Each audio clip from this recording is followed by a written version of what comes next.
मेरा नाम प्रतिभा है। मैंने गरीब परिवार में जन्म लिया था। मेरे माता पिता बहुत गरीब थे।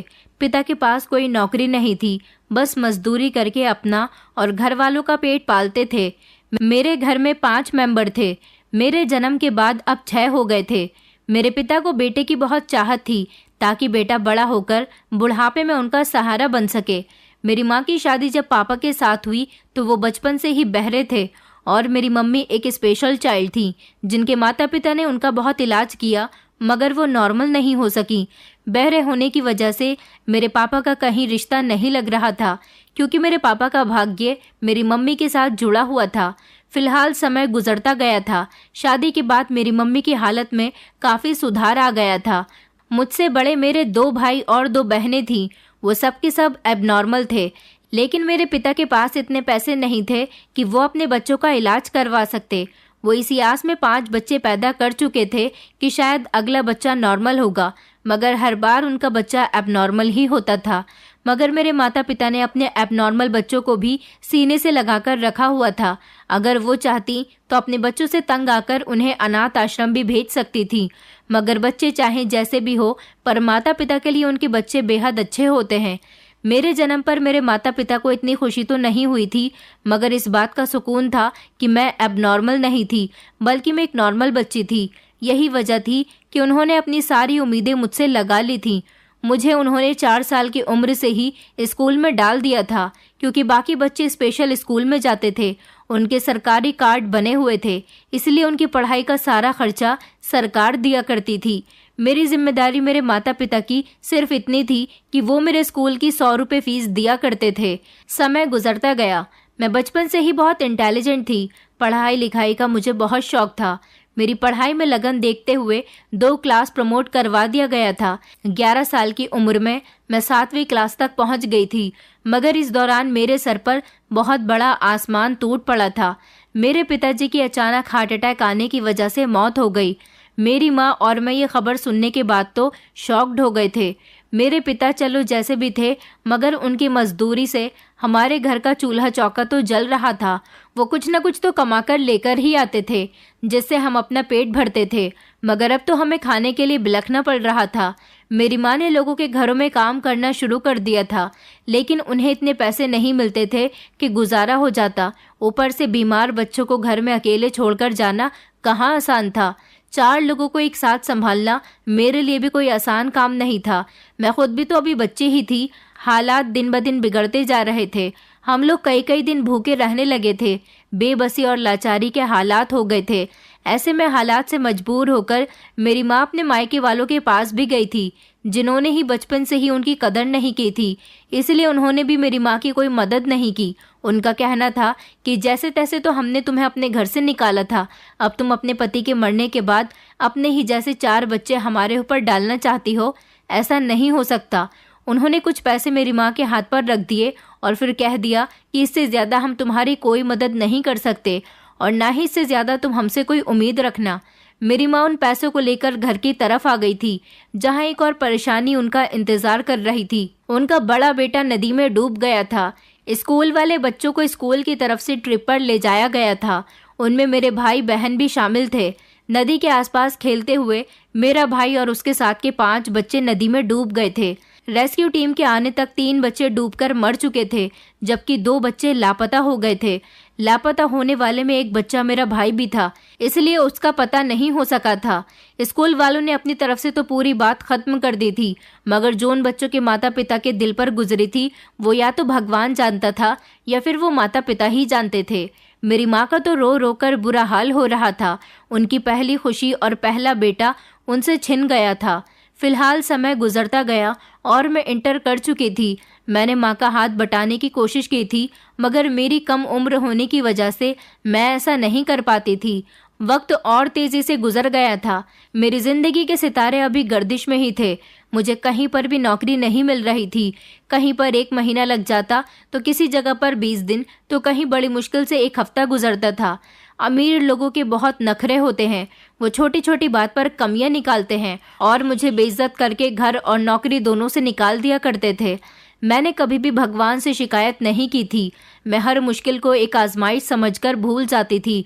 मगर जैसे जैसे वक्त गुजरता जा रहा था, मेरा सब्र भी अब जवाब दे रहा था। एक तो मैं लोगों के घरों में काम करती, उनकी सेवा करती, ऊपर से उनसे अपनी हर रोज़ इंसल्ट भी करवानी पड़ती थी। ये चीज़ अब मुझे बहुत तकलीफ दे रही थी।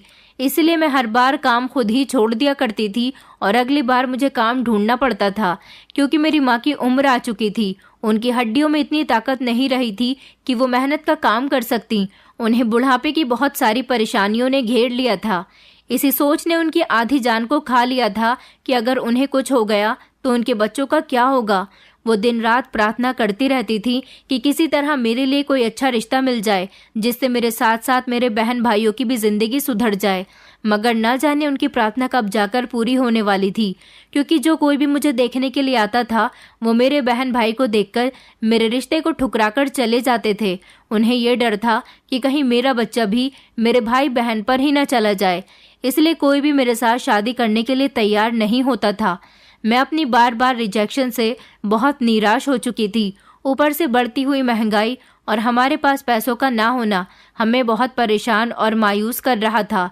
मैंने तो अपनी तरफ से हर जगह हाथ पैर मार ही लिए थे, मगर हमारे भाग्य ही खराब थे, तो मैं क्या कर सकती थी। इस सब से तंग आकर मैं एक दिन घर से निकल आई थी और बस एक झटके से घबराकर उठी। किसी ने मेरा कंधा हिलाया था।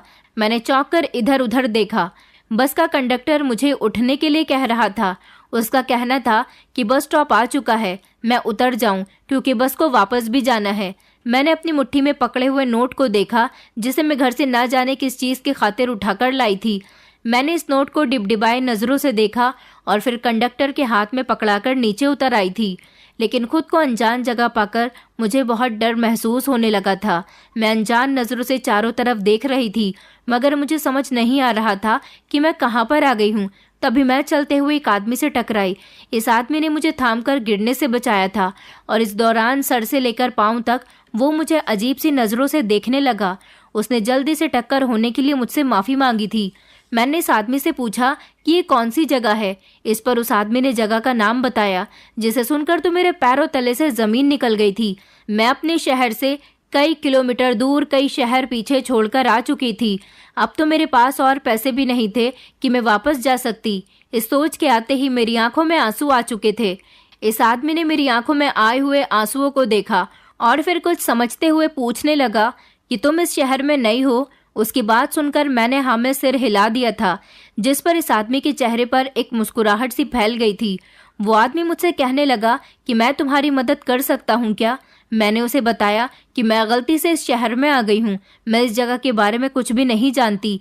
प्लीज़ या तो आप मुझे मेरे घर पहुँचा दो या मुझे यहीं पर ही कोई काम दिलवा दो। आपकी बड़ी कृपा होगी, मैं आपकी बहुत एहसानमंद रहूंगी।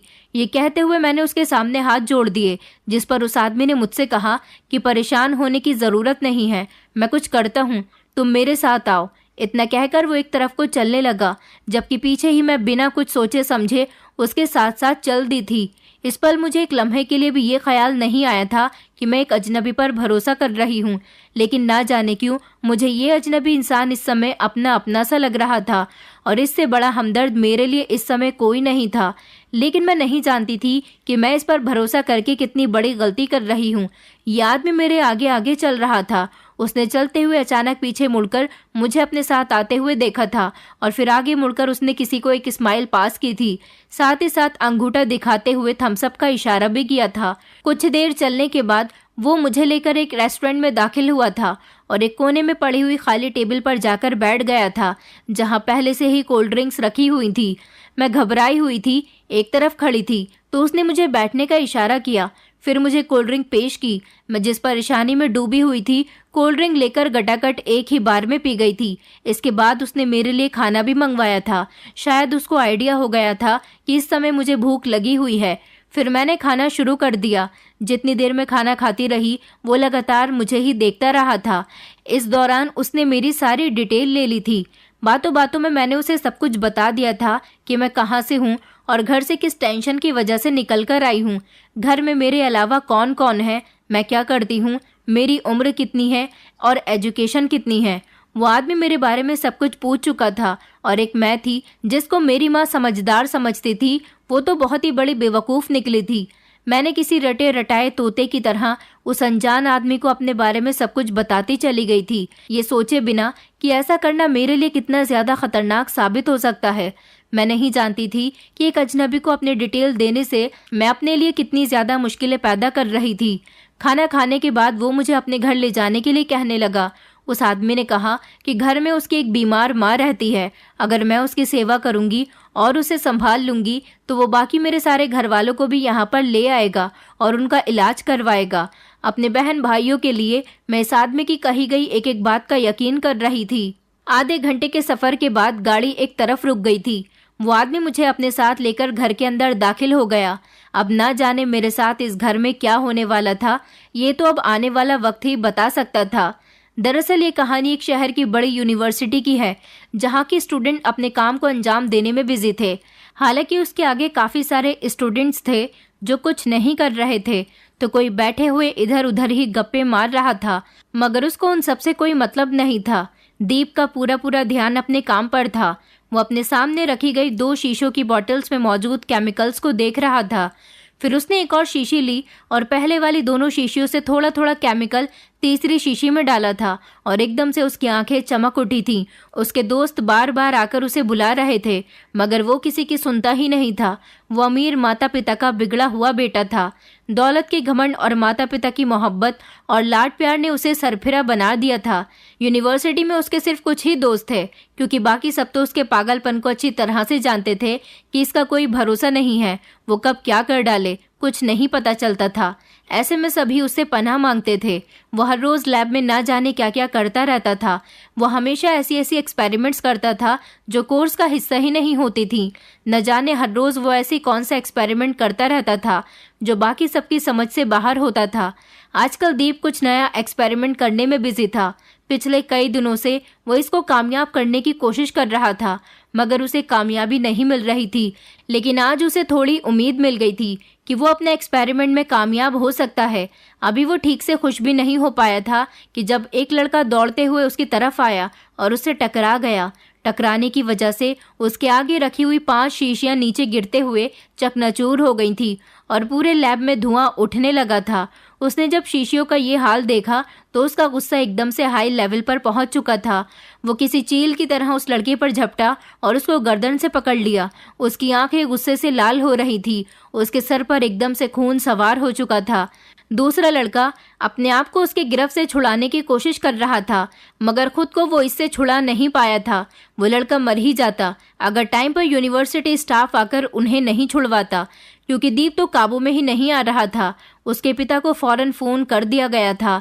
आधे घंटे के अंदर अंदर उसके पिता भी यूनिवर्सिटी पहुंच चुके थे।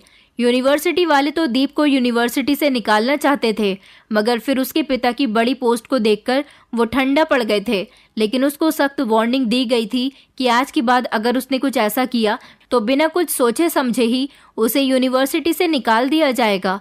दीप के पिता उसे लेकर घर पहुंच गए थे। घर आने के बाद उसे बहुत डांट पड़ी थी।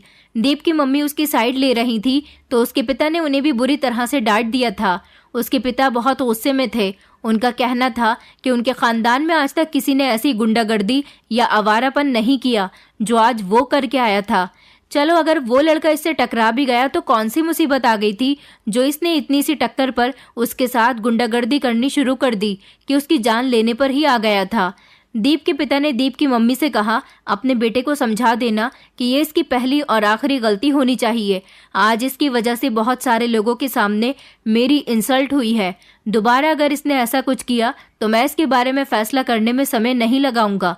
इतना कहकर उसके पिता कमरे में चले गए थे, जबकि उसकी माँ अफसोस भरी नजरों से अपने बेटे को देखते हुए उस तक पहुंची थी, जैसे उन्हें यकीन ही नहीं आ रहा था कि उनका बेटा कोई ऐसा काम भी कर सकता है। उनका बेटा तो बहुत शरीफ, समझदार और सुलझा हुआ था और अपने काम से काम रखता था। न किसी से बात करता था और ना ही कोई फालतू काम करता था। न जाने आज उसे क्या हो गया था, उसने ऐसा क्यों किया था। उसकी माँ ने पास आकर उसके कंधे पर हाथ रखा, कहने लगी, दीप बेटा क्या हो गया है, क्यों किया तुमने ऐसा। मेरे बेटे तुम तो ऐसे नहीं थे, तुम्हारे पिता ये सब क्या कह कर गए हैं, जवाब दो मुझे। अपनी माँ का सवाल सुनकर दीप ने अपना चेहरा फेर लिया था। अब वो क्या बताता अपनी माँ को।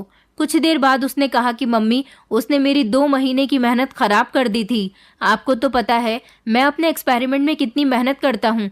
उसकी माँ ने अपने बेटे की तरफ देखा, क्योंकि वो उसके सपने को अच्छी तरह से जानती थी, मगर वो ये भी जानती थी कि उनके बेटे के सपने कभी पूरे नहीं होंगे। वो चाहकर भी कामयाबी हासिल नहीं कर सकता। जिस चीज़ की वो ख्वाहिश कर रहा है, जिसके लिए वो इतनी दूर तक आ गया है। फिलहाल उन्होंने अपने बेटे से कहा, चलो तुम जाकर आराम करो और रिलैक्स रहो, सब कुछ ठीक हो जाएगा। मेरा बेटा तो बहुत इंटेलिजेंट है, उसके लिए तो ये सब बातें नॉर्मल सी हैं। तुम अपने एक्सपेरिमेंट दोबारा से कर लेना, भगवान की कृपा से तुम ज़रूर कामयाब हो जाओगे। ये कहकर उन्होंने अपने बेटे को कमरे में भेज दिया और खुद अपने कमरे में आ गई थी, जहां पर उनका पति गुस्से में सर पकड़कर बैठा हुआ था। उन्होंने अपनी पत्नी से कहा कि ये सब क्या हो रहा है शारदा, तुम अपने बेटे को समझाओ, तुम उसे मेडिसिन टाइम पर दे तो रही हो ना। जिस पर दीप की मम्मी ने अपना सर झुका लिया था और अपने पति से कहने लगी कि कितने समय से दीप को कुछ भी नहीं हुआ था। मैं समझती थी कि वो तो ठीक हो गया है, इसलिए मैंने उसे दवाइयाँ देना छोड़ दिया था। मुझे क्या पता था कि वो ऐसा भी करेगा। पिछले 7-8 सालों में उसे कुछ भी नहीं हुआ, इसलिए मुझसे ये लापरवाही हो गई। दीप के पिता ने कहा कि शारदा, तुम इस कदर लापरवाह कैसे हो सकती हो? तुम जानती भी हो कि उस समय डॉक्टर ने क्या कहा था। उन्होंने सिर्फ इसीलिए उसको ये दवाई दी थी और तुमने ये दवाई देना ही उसे बंद कर दिया। भगवान न करे अगर आज वो उस लड़की की जान ले लेता तो उसका जिम्मेदार कौन होता? तुम्हें आइडिया भी है कि इसने उस लड़की की क्या हालत की थी। अगर स्टाफ आने में थोड़ी भी देर कर देता तो ये उसका कातिल बन जाता। इसको दवाइयाँ देना दोबारा से शुरू करो ताकि दोबारा ये ऐसा कुछ न करे। अपने पति की बात पर उन्होंने कहा, अब मैं उसे क्या कहूँ? मैं उसे किस चीज़ की दवाई दे रही हूँ? जब वो मुझसे सवाल करेगा तो मैं उसे क्या जवाब दूंगी? इस पर वो कहने लगे कि उसे कुछ बताने की ज़रूरत नहीं है, बस चुपचाप चाय या खाने में मिलाकर दवाई खिलाती रहना जैसे पहले खिलाती थी, और इसका खास ख्याल रखना। उन्होंने हाँ में सर हिला दिया था, जबकि दरवाजे के बाहर खड़ा हुआ इंसान इन दोनों की सारी बातें सुन चुका था। बाहर दीप ही खड़ा हुआ था, जिसने अपने माता पिता की सारी बातें सुन ली थी, और उसके दिमाग में बार बार एक ही सवाल आ रहा था कि आखिर मुझे क्या बीमारी है और मेरे माता पिता मुझे किस चीज़ की दवाई खिला रहे थे। मैं तो हर तरह से पूरा और बिल्कुल फिट था, फिर आखिर मुझे किस चीज़ की दवाई दी जा रही थी? जहाँ तक दीप को याद था उसे कभी कोई बीमारी लगी ही नहीं थी। दवाइयाँ खानी पड़ती तो कभी इतना बीमार हुआ भी नहीं था, बस कभी कभी मामूली नॉर्मल जुकाम या खांसी हो जाया करती थी, इससे ज़्यादा और कुछ भी नहीं हुआ था। उसने सोचा शायद बचपन से उसे कोई बीमारी हो, मगर उसे अपना बचपन तक याद नहीं था। बीमारी कैसे याद रहती? वो इसी कंफ्यूजन का शिकार होता हुआ अपने कमरे में आ गया था। वो अपने बचपन के बारे में सोचना चाहता था, वो अपने बचपन को याद करना चाहता था, मगर उसे चाहकर भी कुछ याद नहीं आ रहा था। सोच सोच कर उसका दिमाग फटने वाला था। उसने हिम्मत नहीं हारी थी, क्योंकि उसने सोच लिया था कि वो अपने माता पिता से इस बारे में पूछकर ही रहेगा। अगले ही दिन जब उसकी माँ उसके लिए खाना लेकर आई तो उसने घूर कर खाने की तरफ देखा था, और अपनी माँ को जो उसे देख रही थी, उसने पहले अपनी माँ से कहा कि मुझे ये खाना नहीं खाना, मेरे लिए दूसरा खाना बनाकर लाओ। इस पर उसकी माँ के चेहरे का रंग एकदम से उड़ गया था। वो समझ गया था कि वो दवाई जो भी है उसकी माँ ने उसे खाने में मिलाकर दे दी है। दीप की माँ ने उसे यही खाना खाने के लिए कहा तो उसने बिना बहस किए ही खाना शुरू कर दिया था। बातों ही बातों में उसने अपनी माँ से सवाल पूछना शुरू कर दिया। उसने अपनी माँ से कहा कि माँ, मेरी बचपन की कोई फ़ोटो है आपके पास? मैंने अपने बचपन की फ़ोटो नहीं देखी, ना ही मुझे अपने बचपन के बारे में कुछ याद आ रहा है। मुझे जहाँ तक याद है तब मैं 9th क्लास में था, इससे पहले का मुझे कुछ याद क्यों नहीं है? ना अपने बचपन का कोई हिस्सा, ना कोई याद, और ना ही बचपन के कोई साथी। मेरा बचपन कहाँ गुजरा, कैसे गुजरा, मुझे कुछ याद नहीं है। मैं सब कुछ जानना चाहता हूँ। माँ, मुझे सब कुछ बताओ। आपने तो मेरे बचपन की एक एक चीज़, एक एक पल को संभाल कर रखा हुआ होगा। मैंने सुना है कि माता पिता अपने बच्चों की एक एक खुशी को यादगार बनाते हैं। मैंने पहला शब्द क्या बोला था, पहला कदम कहाँ रखा था, किसके सहारे रखा था? आपको तो सब कुछ याद होगा ना माँ? मैं अपने बचपन से मिलना चाहता हूँ, मुझे सारी फ़ोटोज़ दिखाओगी ना आप? वो खाना ख़त्म करता उम्मीद भरी नज़रों से अपनी माँ की तरफ देख रहा था, जिसका रंग ये सब कुछ सुनकर उड़ चुका था। दीप की माँ के चेहरे पर पसीने की नन्ही बूंदें चमक रही थी। वो बहुत ज़्यादा घबरा गई थी। उन्हें कुछ भी समझ में नहीं आ रहा था कि वो अपने बेटे से क्या कहें और क्या नहीं। इससे पहले कि वो कुछ कहती उसके बारे में, तभी दीप के पिता कमरे में दाखिल हुए थे। उन्होंने आते ही उसके कंधे पर हाथ रख लिया और दीप से कहने लगे, बेटा क्यों तंग कर रहे हो ऐसे सवाल पूछकर तुम अपनी मम्मी को? तुम्हारी माँ बड़ी मुश्किल से ये सब भूली है। ऐसे सवाल पूछकर तुम दोबारा से अपनी माँ को तकलीफ में डाल रहे हो। पिता के ऐसा कहने पर उसने उलझन भरी नजरों से अपने पिता की तरफ देखा था। वही उसकी माँ भी हैरान होते हुए अपने पति की तरफ देख रही थी, जिस पर दीप के पिता ने अपनी पत्नी को आंख का कोना दबाकर उसे खामोश रहने के लिए कहा था और फिर दीप की तरफ ध्यान देकर उससे कहने लगे कि तुम बिल्कुल सही कह रहे हो बेटे। हर माता पिता की तरह तुम भी हमारे बहुत लाडले हो। तुम हमारी पहली औलाद हो। हर माता पिता की तरह हमने भी तुम्हारी जिंदगी का हर एक पल यादगार बनाया हुआ है। तुम्हारे बैठने से लेकर चलना बोलना, फिर चलने से भागना दौड़ना और स्कूल जाने तक मैंने हर एक लम्हे को संभाल कर रखा था। हमारा घर तुम्हारी बचपन की फोटो से भरा पड़ा था। हर दीवार पर तुम्हारी बड़ी साइज की फोटो लगी हुई थी, जिनमें से किसी में तुम मुस्कुरा रहे थे और किसी में रो रहे थे। हमने तुम्हारी फोटो से अपने घर को चमकाया हुआ था। तुम अपने स्कूल के बेहतरीन स्टूडेंट्स में से एक थे और हमेशा फर्स्ट आते थे। फिर न जाने हमारी खुशियों को किसकी नज़र लग गई। वो तुम्हारी बर्थडे का दिन था जब 14 साल के हुए थे और तुम्हारे 8th क्लास का रिजल्ट भी आया था। तुमने पूरे स्कूल में टॉप किया था। इसी सिलसिले में हमने घर में बहुत बड़ी पार्टी रखी थी। सब कुछ बहुत अच्छे से हुआ था। सब बहुत खुश थे। पार्टी देर रात तक जारी थी। उसके बाद सब अपने अपने घरों को चले गए थे और हम लोग भी सो गए थे। अगली सुबह मैं तुम्हें ट्रिप पर लेकर जाना चाहता था, लेकिन भगवान को ऐसा मंजूर नहीं था। गलती से रात के समय घर की गैस ऑन रह गई थी। सुबह जैसे ही तुम्हारी मम्मी ने उठकर लाइट ऑन की, पूरे घर में एक ब्लास्ट हुआ था और उसके बाद ही घर में आग लग गई थी। हम दोनों घर के मलबे में दबकर रह गए थे। जब होश आया तो खुद को अस्पताल में पाया था। हमारे तो थोड़ी ही चोट लगी थी, हम जल्दी ही ठीक हो गए थे, मगर इस सब में जिसका सबसे ज्यादा नुकसान हुआ था वो तुम थे। तुमसे तुम्हारा बचपन छीन लिया गया था। सर पर चोट लगने की वजह से तुम अपनी याददाश्त भूल चुके थे, यहाँ तक कि तुम्हें अपना नाम भी याद नहीं था। तब से लेकर अब तक हम दोनों तुम्हारा इलाज करवा रहे हैं ताकि तुम ठीक हो जाओ। तुमसे ये बात हमने सिर्फ और सिर्फ इसलिए छुपाई थी कि डॉक्टर ने मना किया था तुम्हारे सामने कोई भी ऐसी बात नहीं की जाए जिससे तुम्हारे दिमाग पर जोर पड़े। इसके अलावा और कोई वजह नहीं थी। उस घर में मौजूद हमारी तुम्हारी सारी फोटो और सारी यादें जलकर खाक हो गई थी। इसलिए अब हम चाहकर भी तुम्हें तुम्हारे बचपन की कोई भी याद वापस नहीं दिला सकते। हमें माफ कर दो, हम तुम्हारा बचपन संभाल कर नहीं रख सके, मगर तुम जो दवाइयाँ इस्तेमाल कर रहे हो उनसे तुम जल्दी ही ठीक हो जाओगे और तुम्हें सब कुछ दोबारा याद आ जाएगा। दीप के पिता ने पूरी कहानी सुनाते हुए आखिर में उसे उम्मीद दिलाई थी, जिस पर वो कहने लगा कि कौन सी दवाई? मैं तो कोई दवाई नहीं खाता। इस पर उसके पिता ने कहा कि आज तक हम तुम्हें खाने में दवाई मिलाकर देते रहे थे, क्योंकि हम नहीं चाहते थे कि तुम्हें अपनी बीमारी का एहसास हो, मगर अब जबकि तुम्हें सारी सच्चाई पता चल चुकी है तो तुम्हें ये बात भी बता देनी ही चाहिए कि तुम पिछले 10 साल से इलाज में हो।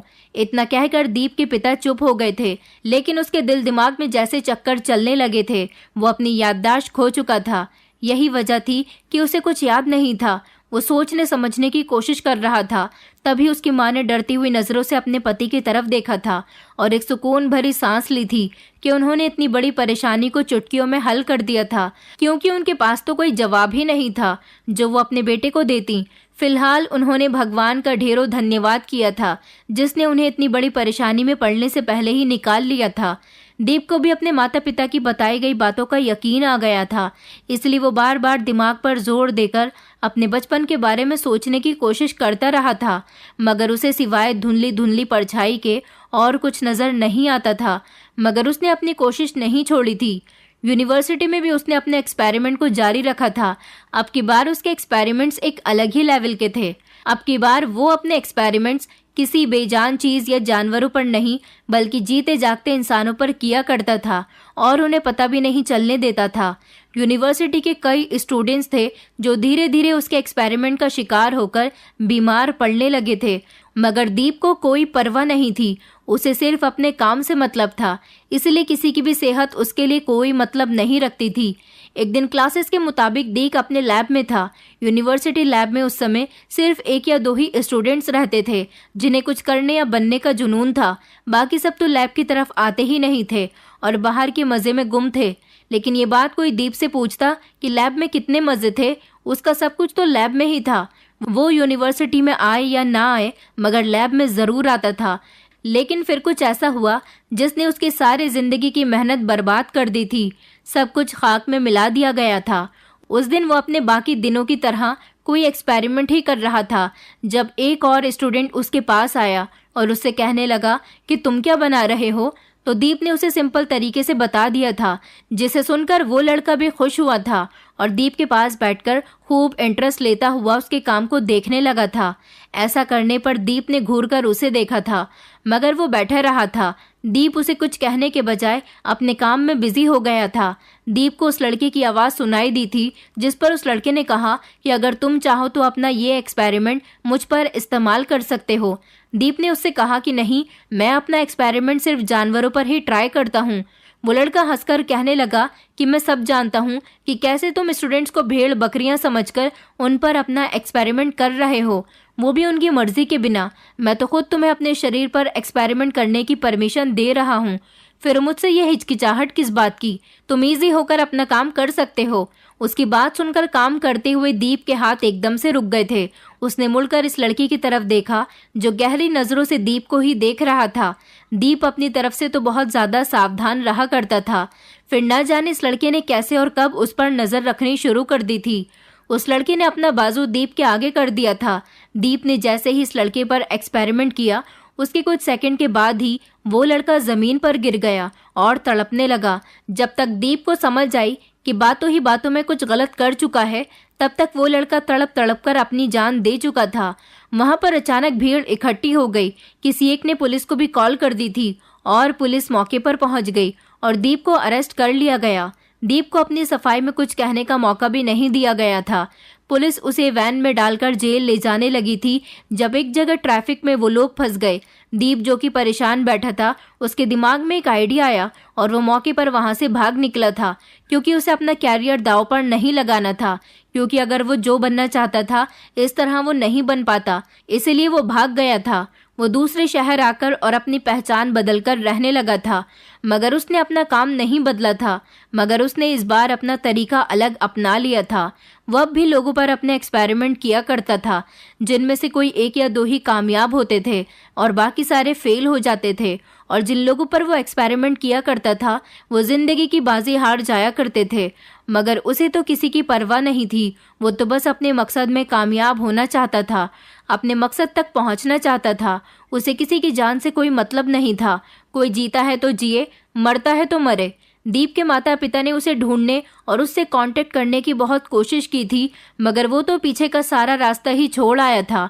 वो जब तक अपने काम में कामयाब नहीं हो जाता तब तक अपने माता पिता से कोई कांटेक्ट नहीं रखना चाहता था, क्योंकि वो जानता था कि उसके माता पिता का कितना बड़ा नाम है। इस तरह अगर वो अपने घर चला गया या फिर अपने माता पिता से मिला तो सबको खबर हो जाएगी। ऊपर से पुलिस तो पहले ही उसका पीछा कर रही थी और वो अपना फ्यूचर जेल की काल कोठरी में नहीं गुजारना चाहता था। तभी उसे बेहतरीन तरीका उस शहर से गायब होने का ही लगा था। अब ना जाने वो क्या क्या करने वाला था। और इस तरह दीप की कहानी मेरी कहानी से जुड़ गई थी। मैं जैसे ही इस घर में आई तो एक अजीब सी बदबू मेरी नाक में चढ़ गई थी, जिससे मुझे जोरदार छींक आ गई थी। मैंने उस आदमी की तरफ देखा था जो मुझे यहाँ लेकर आया था। मैं उससे पूछने लगी कि ये कौन सी जगह है, आप मुझे कहाँ लेकर आए हो? ये घर तो खाली है, इसमें तो कोई भी नहीं रहता, आप मुझे यहाँ पर क्यों लाए हो? इस पर वो कहने लगा, जो इस घर में एक रात गुजारता है उसे लाखों रुपए दिए जाते हैं। अगर तुम भी यहाँ पर एक रात गुजारोगी तो तुम्हें यहाँ पर भी लाखों रुपए दिए जाएंगे। तुम मजबूर हो, तुमने मुझे अपनी सारी जिंदगी की कहानी बताई है, उससे मैं यही आइडिया लगा पाया हूँ कि तुम्हें पैसों की सख्त ज़रूरत है। तुम्हारी ज़िंदगी की सारी परेशानियाँ पैसे से ही ख़त्म हो सकती हैं, इसलिए मैं तुम्हें यहाँ पर लेकर आया हूँ। तुम यहाँ अंदर इस कमरे में चली जाओ, बस सिर्फ एक रात की ही तो बात है, उसके बाद तुम्हारे पास ढेर सारे पैसे होंगे, मतलब कि तुम्हारी सारी परेशानियाँ दूर हो जाएंगी। अब ये फैसला तुम पर है कि तुम क्या फैसला करती हो। तुम यहाँ एक रात गुजारकर अपनी ज़िंदगी और अपनी किस्मत बदलना चाहती हो, या फिर अभी यहीं से वापस जाकर दोबारा से उन्हीं हालात में ज़िंदगी गुजारना चाहती हो जो हालात तुम्हें यहाँ पर लेकर आए हैं। आराम से सोचकर मुझे बता देना। जब तक तुम मुझे कोई जवाब नहीं दे देती तब तक मैं यहीं बाहर ही बैठा हूँ। तुम सोच समझकर बता देना क्या करना है। इतना कहते ही वो आदमी घर से बाहर चला गया था, जबकि पीछे मैं घूम फिरकर सारे घर को देखने लगी थी। इस घर में 2 ही कमरे थे, जिनमें से एक कोई बेडरूम था और बाकी कमरा बिल्कुल ऐसे था जैसे इसमें धुआं भरा हुआ था और अलग अलग तरह की मशीन्स थी। उसे देखकर ऐसा लग रहा था जैसे ये कोई लेबोरेटरी हो। पूरे घर में गैस फैली हुई थी, उन्हीं की वजह से इस घर में बदबू आ रही थी। मैंने घूम फिरकर घर को चारों तरफ से देखा था, मगर इस घर में लेबोरेटरी के अलावा कुछ भी खास नहीं था जिसके मुझे लाखों रुपए दिए जाते। न जाने वो सच कह रहा था या फिर मुझे फंसाने की कोई चाल थी। मुझे तो कुछ भी समझ में नहीं आ रहा था, इसलिए मैंने सोचा कि हो सकता है कि वो शायद सच ही कह रहा हो। आजमाने में क्या बात है, अगर उसकी कही गई बात सच हुई तो मेरी जिंदगी बन जाएगी। ये सोचकर मैं एक रात इस घर में रहने के लिए तैयार हो गई थी। मैंने बाहर जाकर उस आदमी को ढूंढना चाहा था कि तभी वो मुझे घर के सामने ही मिल गया था। मैंने उससे कहा, मैं इस घर में रहने के लिए तैयार हूँ। उस आदमी ने मुझसे कहा कि वो मेरे फैसले से बहुत खुश हुआ है। मैंने बहुत अच्छा फैसला किया। फिर वो मुझे गुड लक का इशारा करके वहां से चला गया था। दूसरी तरफ दीप एक रेस्टोरेंट में था। अचानक उसके फोन की घंटी बजने लगी। उसने मोबाइल देखा तो उसके दोस्त की कॉल थी। उसका दोस्त उसका राइट हैंड भी था। उसने कॉल रिसीव करके कान से लगाया और कहने लगा, बोलो आदि, क्या काम है? तो उस पर उसे जो खबर सुनने को मिली थी उसने उसके चेहरे पर मुस्कुराहट बिखेर दी थी। आदि ने उससे कहा, तैयार रहो, आज मैं एक लड़की को लेकर आया हूँ जिस पर तुम आसानी से अपना एक्सपेरिमेंट कर सकते हो, लेकिन इस बार ध्यान रखना कुछ गड़बड़ न हो। मैं डेड बॉडी को छुपाते छुपाते परेशान हो गया हूँ और इस बार तो है भी एक लड़की, बेचारी परेशान है, हालात की मारी है। वैसे तो उसका पता करने वाला कोई नहीं है क्योंकि वो किसी दूसरे शहर से यहाँ आ गई है, लेकिन फिर भी मैं चाहता हूँ कि उसकी जान बच जाए। बाद में उसे किसी सरकारी अस्पताल में फेंक देंगे। मैंने उसे लाखों का वादा करके उसे अपने जाल में फंसाया है। बस तुम्हें इतना ध्यान रखना है कि उसकी जान ना जाए और जीने के काबिल भी न रहे। वैसे तो मैं प्रार्थना करता हूँ कि तुम्हारा इस बार का एक्सपेरिमेंट कामयाब हो जाए और तुम्हारे सर से ये भूत उतर जाए कि तुम बड़े साइंटिस्ट हो। तुम साइंटिस्ट बनो या ना बनो, लेकिन तुम एक मर्डरर जरूर बन गए हो। फिलहाल आज के लिए गुड लक। मैंने लड़की को ठिकाने पर पहुंचा दिया है, टाइम पर वहां पहुंच जाना। अपने दोस्त की बात सुनते ही दीप अपनी जगह से उठ गया था और खाना भी वैसे का वैसा ही पड़ा हुआ था, मगर खाने से भी ज्यादा अब उसे जरूरी काम आ गया था। उसने वॉलेट से पैसे निकालकर टेबल पर रखे और तेजी से वहां से निकलकर चला गया था। उसे अभी रात के एक्सपेरिमेंट के लिए सामान भी तैयार करना था। वो दबे पांव घर में दाखिल हुआ था और बेडरूम के बराबर वाले कमरे में अपनी लेबोरेटरी में सामान तैयार करने लगा। इस दौरान वो बहुत सावधान रहा था कि उसकी वजह से जरा भी आवाज नहीं गूंजनी चाहिए। सारा काम खत्म करने के बाद अब उसे इंतजार था मेरे सोने का। मैं अभी तक सोई नहीं थी, मगर इस अकेले घर में मुझे डर लग रहा था। बस इधर उधर टहल रही थी और इस बात का अंदाजा मेरे कदमों की आवाज से दीप लगा चुका था कि मैं अभी जाग रही हूँ। वो सोच रहा था कि ना जाने ये लड़की कब सोएगी। वक्त गुजरता जा रहा था। आधी रात से ज्यादा का समय गुजर चुका था जब दीप की बर्दाश्त जवाब दे गई थी, लेकिन मैं सो चुकी थी। वो अपने कमरे से निकलकर बेडरूम के अंदर दाखिल हुआ था और उसने बेडरूम की लाइट ऑन कर दी थी और बेड की तरफ बढ़ा था। मैं सो रही थी, मगर जैसे ही उसकी नजर बेड पर लेटी हुई लड़की की तरफ पड़ी, उसी समय उसके हाथ से शीशी टूटकर गिर गई थी और छनाके की आवाज के साथ टूट गई थी और मेरी आंख शोर की आवाज से खुल गई थी। मैंने जैसे ही अपने सामने खड़े हुए इंसान की तरफ देखा तो मेरे पैरों तले से जमीन निकल गई थी।